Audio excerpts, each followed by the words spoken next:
Some things just go together.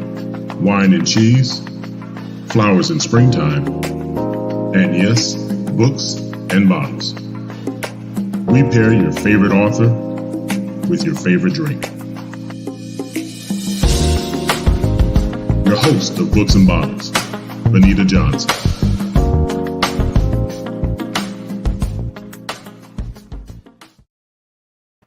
Hello and welcome to Books and Bottles. I am your host, Benita Johnson. I'm excited to be back this week because tonight I am interviewing a person, an author and a poet that I call a friend. So this show, if this is your first time, this is where we pair your favorite author and his or her work with your favorite beverage. If you've been with us before, we appreciate you coming back. If this is your first time, welcome. Either way, we invite you to share. We introduce you to some fantabulous, I just made that word up, fantabulous books. And we're sure you're going to want to jump right in and read these authors' work that we introduce you to. So as I said, tonight, I have a very special person with us. This is somebody that I've known for quite some time. So I just want to bring him out without further ado, author Maurice McFadden. Blessings, Queen. Blessings to How the Queen. are you? How are you? I'm blessed. How are you? It's been a lot of years since I have seen you in the flesh. Like, as they say, we go back like car seats, right? Oh, too far back. I think about 10 years. Probably. I was digging out some pictures that we've been at events before. I know we were at an event with Danita where we were both. This was when I put out my book, and that was like 2011. So this is one we were celebrating somebody's work, probably yours. So this was like we did Danita's book, and that's my little book, Midlife Ices in my hand. So we're doing our thing. So we've known each other for quite some time, and I'm excited to finally be able to get you on my show. Hey, thank you for having me. I appreciate it. Thank you very much. So this is season 3. So I don't want people to be like, what took her so long to get her friend on the show? You've taken a hiatus for about 10 years. Yeah, I had stopped writing about 8 years. Okay. I just stopped writing. Yeah. Okay, so the book that we're going to start talking about tonight, I have it here. This is a poetry book. As I mentioned, you're an author and a poet. A Brother's Testimony, raw, relevant, and real. That's it. All right. So tell us how you got into this. Well, this was the book that took you from your 8-year hiatus. Right. And you jumped right in. So how do we get back to writing? I had been writing all along. That book is a span of my life, like 15 years of my life, from 18 years old until now. So in the book is short stories, a few short stories, and then poetry. But it talks about how I was in the military, I was incarcerated. Then it goes on to the first poem in the book, which is Sarah Smile, which is my mom's passing of 4 years ago. Okay. Then it talks about, I have a poem in there, Inconsistency. That's the last poem I wrote, because it was the inconsistency that I had in my children's lives. And that was a downfall in me not having a great relationship with them. So the book is real personal. Everything in there is true. It talks about my alcoholism. It talks about my domestic violence. So it goes into a different span of a whole lot of things. So that's why it took me a long time to bring that book out, because it's real personal. I wanted to make sure that I give the people what they wanted, what they need, what could help other people out to not be in the, I guess, in some of the situations I had been in. So I appreciate you just for being so candid and so raw in your book. A lot of times people are afraid to kind of address the things that you just mentioned, alcoholism, domestic abuse, especially when it impacts us. It's easier to talk about it as a third party. So how was the writing process when you're pulling out things about yourself and you're putting them on paper for the world to see? And we know sometimes people judge us based on what we put out there. The process is, let me tell you something, it's all God. Everything was through God.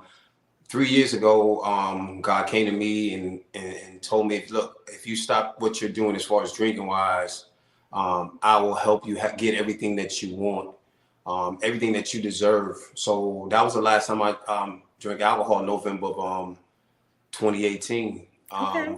But during that time, I had these things in my head. But God gave me, like I said, I didn't know my purpose. You know, even though that book I did a long time ago when I did it with When we you, met.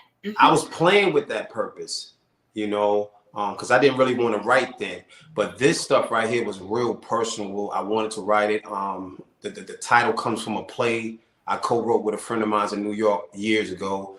So, you know, everything came from God. You know, it was just time to just tell the truth, give it to the people. And I've learned that even writing the first book that I didn't know how much my writing helped other people. So I knew that this book, my testimony, there would be aspects in that book for each and every person to relate to. Mm-hmm. So before we get into what was your turning point, that you decided it's time to do something different. That's this November 18. What happened? Tell us a little bit about your upbringing. I know that you are from the Bronx. Yes, I'm from the Bronx, New York, born and raised. Half of my life in the South Bronx, half of my life in the North Bronx. So how did you get to Virginia? I think you're in Virginia now, right? No, I'm in South Carolina now. When I met you Oh, guys, I was in Virginia. I went to visit my cousins. They lived in Richmond okay. and over in the Charlottesville area. Mm-hmm. So I went to visit them and ended up staying in in the Charlottesville, Waynesboro area. Okay. So that's about 75 miles. Yeah, west 70 of miles Richmond. from you guys. Yeah.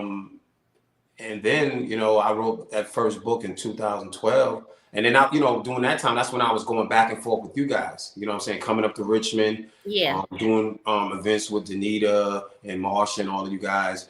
But that area was a great melting pot for writing because at JMU, they had Furious Flowers. Yeah. Virginia, they had, what is that?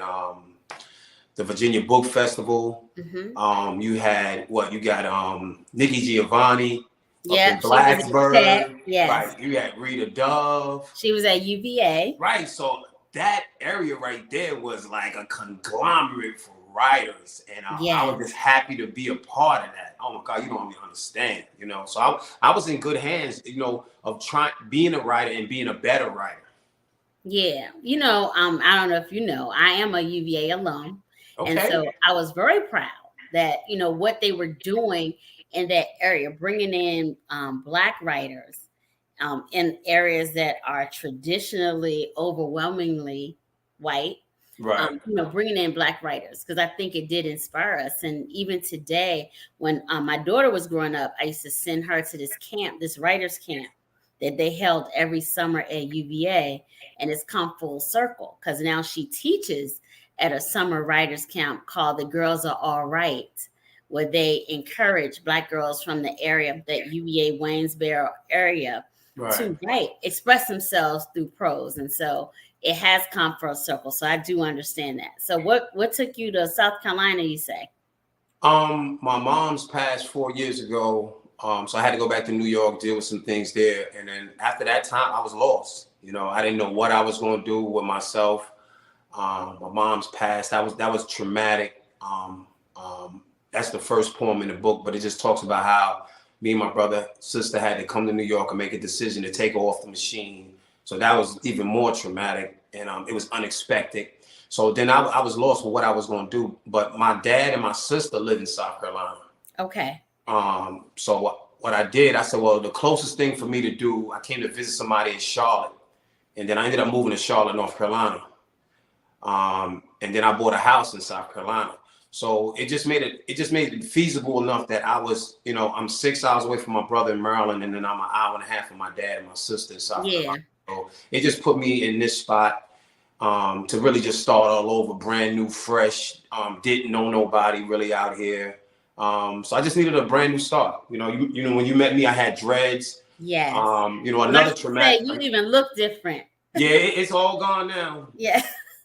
But after that traumatic thing, my mom passing, person who birthed me, then my grandfather passed 6 months later. And you know, my grandfather, I was with my grandfather my whole life. He died, you know, he passed away at 101.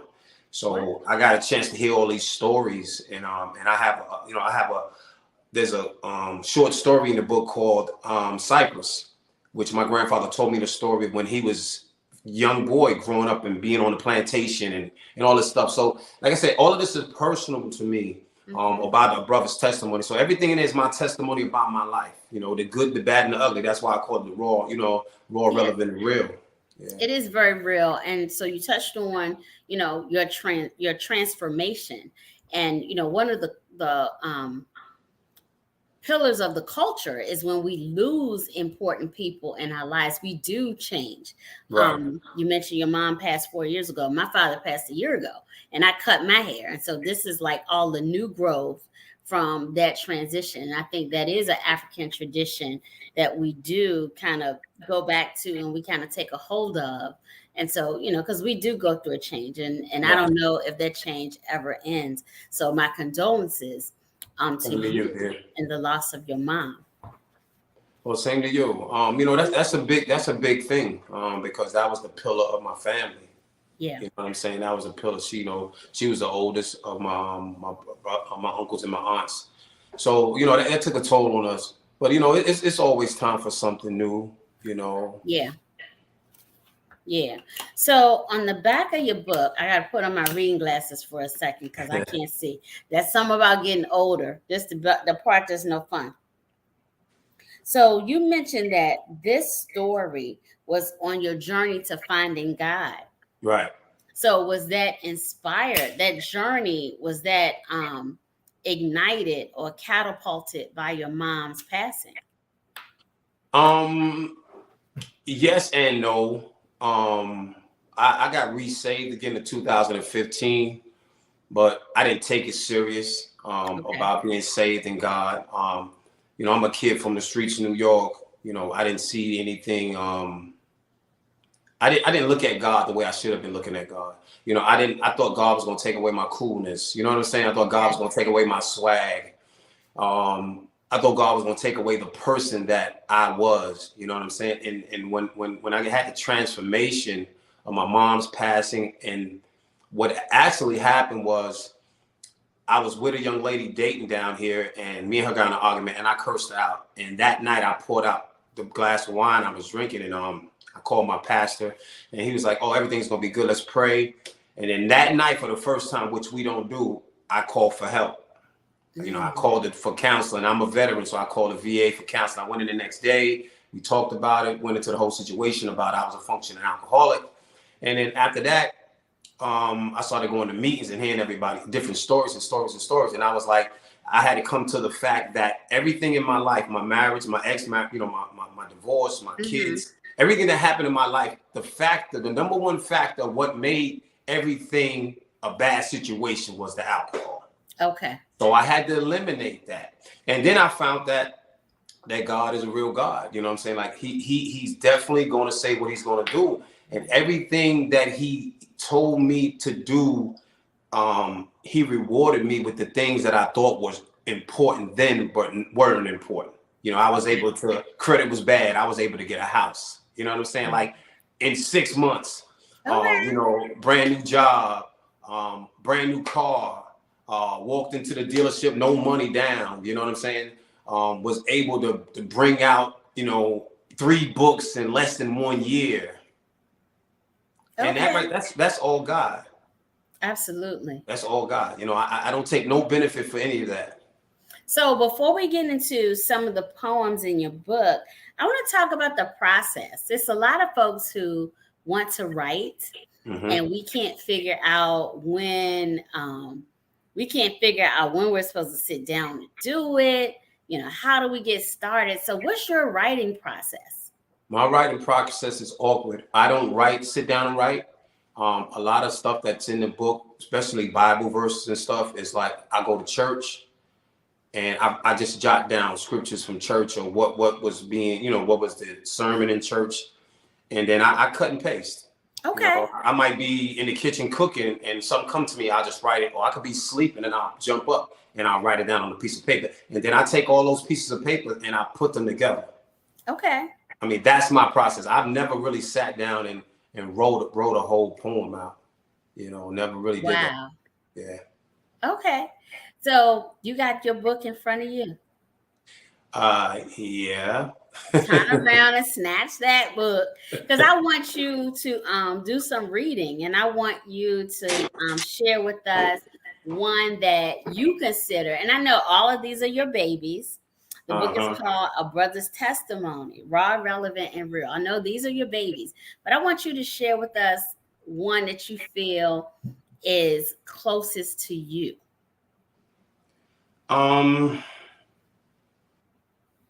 I guess this one right here is called Write the Vision. Okay. It says, I've always thought I was a failure, God. Wanted to be more successful than I was. Never seeing the visions for anything. Never seeing you and the blessings I had received. Questioning my writing and the gift you bestowed on me. I realized I was too close to my life to see what you see. In your big picture, everything is perfect alignment. Strengthen my faith in you, knowing there's a divine plan that I might not always understand. My thoughts, actions, and the words I speak reflect the love I have for you. May I never think my words are above your own. May I be gracious in all the words I speak. May I never forget the initial state I was in before I became to know your grace. I felt the aura of God in my space. The Lord put forth his hand and touched my mouth. And the Lord said unto me, behold, I have my words in thy mouth to write the vision. Wow. I like that. And that's deep. And that kind of explains the way I interpret it. It kind of explains that you listen to him and you feel him and you kind of work through that. And so that's when we know like is real. And so that's usually our most fruitful endeavors when we work through him. Oh, definitely. I mean, like I said, it's sermons in here. People can feel it. But another thing I've done, I used to write down different sermons and stuff like that, and I really didn't understand what it meant or understood it. But now I go back and I research it, and then I know how to incorporate in my poetry. So, we've had a few poets on here. And so typically when people come on, I do try and read the book. So poets, I don't read the book from cover to cover because kind of everything is its own. It can be its own. Right. And so I dog-eared your book because when I Okay. got your book, I kind of opened it up. And the first thing that I read, I'm gonna read it. But the first thing that I read the first sentence and I was like, I can stop right there.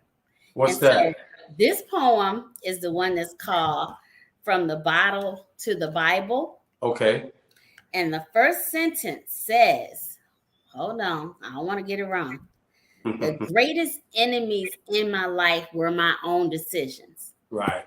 Right. We can stop right there. Right. We can stop right there because I think all of us can talk about decisions that we've made that we know that didn't make sense. Sometimes we try and force that circle through a square, right? Right. We know it makes no sense and this ain't gonna work in the end, but it's something that's telling us try it anyway. But that's just crazy. And so that was if nothing else, I read your poems, but if nothing else resonates with me, it was that one. I appreciate it. I appreciate it. I mean, I write things that are that come from the heart, and I mean, it's a lot of pain in there though too. You asked me. I read that because I think it's a lot. It's a lot of pain in there. You talk about the journey, and a lot of times journeys that we take wherever we're going, like your journey was to become closer to God. If folks have a journey to complete a book, a movie, or build a house, there is a lot of pain and strife that you go through to get there. Right. Yeah. So one thing that's different since you met, other than the look, you wrote a children's book. Yeah, I wrote a children's book, Blessings Off of Dogs too. It's an actual book and an actual coloring book for kids who are under the age of 2 who cannot read yet. And this book was inspired by my Cocker Spaniel, Oliver. I adopted him 12 years ago. And I would say he was like one of the greatest joys of my life, the greatest joys of my life. And when I adopted him, I was just sitting around one day and I was like, well, people have blessings. I wonder if animals do too. And I came to realization that, yeah, they did.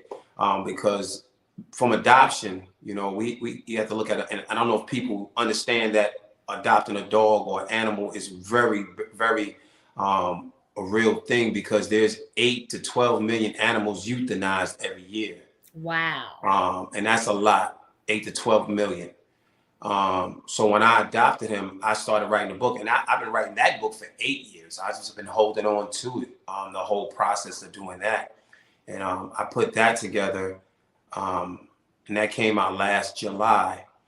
But he never got to see the book.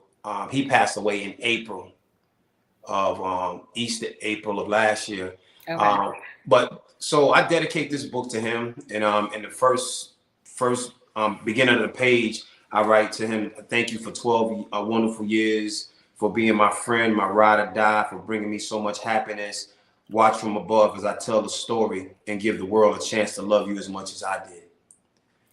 So when I opened the package, when you sent me both books and the coloring book, my grandson was with me, and he's only 14 months, but he's obsessed with dogs. You know, he says about, I don't know, 7 to 8 words, and dog is one. And whenever we see a dog, no matter how big or small, he barks. Woof woof. He loves a dog. And so he took the book and he forces it on me, you know, which is how he makes me want to, you know, forces me to read. And so you know, I read maybe 5 words, and I'm not reading fast enough or whatever, but he takes the book. And so, but I did get an opportunity to read the book. And I do agree with you about adopting a dog. I adopted a dog back in 1992. And this dog tricked me. He was like, they said, oh, he's just a baby. And he was sitting in the corner like he was shy. Right. But this was a child mixed with a Rottweiler, and he was crazy, but I kept him. You know, Right, I had him right, for 10 years before he passed. Right. But I do agree. You know, I'm not, you know, I might get hate mail, but I'm not a huge dog person. But, you know, I had a dog up until 2019. And I do believe that they do get blessings too. I mean, my last dog used to turn over my trash every other day, and I ain't killed him. That's a blessing. Right.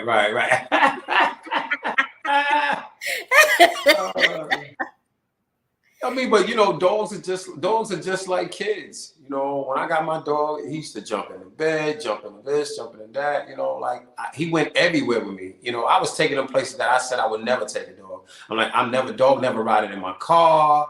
If I travel, dog ain't going with me. But now, I mean, society has made it so appropriate for dog travel. You can take dogs everywhere. Right, you got dog hotels, you got everywhere now. You know, so they do. I mean, they got food that look better than ours someday. If you look at the dog, they got a dog refrigerator for just dog foods, you know. Can you believe that? So I was at a organic shop that's like a block from where I work today. And they had this special dog food, and it was a small bag. Like you had a dog, so you know some of those bags are very small. Right. And the small bags were $30, and I was like, you know what? I don't know. I don't even know if I love my kids that much. I'm just gonna put it out there. I ain't paying $30 for a small bag of dog food, but you know they have everything for these animals. So absolutely. Yeah, it's sick, man. But yeah, but this book right here is a part of my heart and soul, because also with the book on my website, I have doggy bowls, I have doggy coats. So you got merch. I have a t-shirt line of blessings off of dogs too. But the proceeds from this, the books go back to animal shelters. Like I'm doing a children's book. Yeah, the children's book. It goes back to animal shelters. Yeah, you know that's important. Yeah, that's very important. Yeah, because I want to give back to try to help other animals out. So I've gotten in touch with a few different organizations across the country in different places: LA, San Francisco, Waxhaw, North Carolina, New York. You know, so I'm dealing with different organizations that I help out. Yeah. with the funds that I get back from that, you know. That's a big deal. I've done wine events with different animal shelters back in Richmond, which is home, where they support the shelters and encourage adoption. So to our viewers, if you want a dog, adopting is an amazing option. I've done it. Maurice has done it, and it's been pretty good results. So tell us what's next for you. Right You now, working just on? trying to just trying to finish the year out with different book signings. I've been on a summer book tour. I just came Yeah, back. because a brother's testimony kind of just came out about a month or so ago, right? It came out April. Okay. So ever since April, I've been running, doing at least 2 to 3 book signings per month. Perfect. So I got, coming up now, I have a book signing out and for you people out in Richmond, they're close to North Carolina. Seven Springs. We had them on the Yeah, show. Seven Springs. I'll be out there on I think it's the 18th. And then the 24th, I'll be in Waxhaw, North Carolina, doing a benefit for animal shelters. Okay. For South Charlotte. And then November, December, I'm out to Houston, National Black Book Festival. Okay. But I'm working on 2 new children's books, which is just a follow-up to the book. Because this right here is a series. The Blessings Are for Dogs 2 is going to be a series. Oh, I love that. Yeah, so because like I said, I had them for 12 years. So I have nothing but stories to tell. So I'm going to put this in the universe for you because I'm really exhausted with watching the Wiggles with my grandson. Now I got him watching Gracie's Corner. But you need to make that at least a YouTube series because there are not a lot of YouTube series for children, especially children of color and things that look like them. So I'm putting it in the universe, Maurice. You got to make it a YouTube series. Definitely, I will. I'll try to put that together. I appreciate that. But I got the two kids book and hopefully a fiction book. I'm trying to go into something different. So hopefully that will be different for you. Yeah, real different. So before we go, I'm going to have you read what was my favorite poem out of your book. And so since you have your book in hand, to help you find it, it's page 49. It's called Black Love. Oh, boy. Black Love. Get to reading, young man. Old school black love be like, ain't no woman like the one I got. The love that our ancestors had. You find that level of love only after the work of self-knowing and self-love. It's done by both people entering into that union. Many unions of our ancestors were most times arranged to create familiar bonds of power and wealth, not love. And those that were made of love most times had no interference from outside. It came from quiet personal moments of intimacy and learning from each other. True love begins and ends with self. Then your willingness to share and endure with another. It is not always easy. It's a process. A lot of relationships are based on the programming and idea of what others say. These relationships are without the actual understanding that love is based on outside popular opinion and what is seen on TV instead of learning each other, respecting each other on every level and doing the work and accepting the person as they are. What happened to Black love? We put expectations on each other that is just too much, looking for perfection that is unrealistic. I have not done my best to contribute to Black love, too scared to take a chance again. Black love will never win again if we are not all willing to work at love. That's my absolute favorite. I appreciate that. I appreciate you for being here with us. Thank you, my sister. I appreciate that. Finally, we connect, and I'm looking forward to you. I don't know when you're coming. I'm gonna see you again, but I'm gonna try and catch you on one of your book tour. I'm just gonna surprise you. I'm not even gonna say because I kind of move around, so I'm just gonna surprise. I appreciate that. So yeah, y'all Richmond people, y'all surprise me a lot. Yes. So how can people get your book, Maurice? You can go to mcfaddenbooks.com. That's mcfaddenbooks.com. And, okay. Yeah. So I'm going to encourage everybody to do that. The poetry book, A Brother's Testimony, is amazing. And Blessings Are for Dogs too. Whether you have kids, you're a grandmama like me, or you just want to collect children's books, it's a great addition to your book collection. Thank you again, Maurice, for being with us. I appreciate you, If Queen. there are other authors watching tonight, we encourage you, and you like to be on our show, please hit us up at info@groseprod.com. Hit us up and we'll get you scheduled. Thank you again for tuning into Books and Bottles. Until next week, we'll see ya. Good night. Blessings. Camped out at home for COVID? Join us, Indie TV, where you will see the talk shows, movies, drama, action, and comedy. Be the first and see it first. Sign up now for free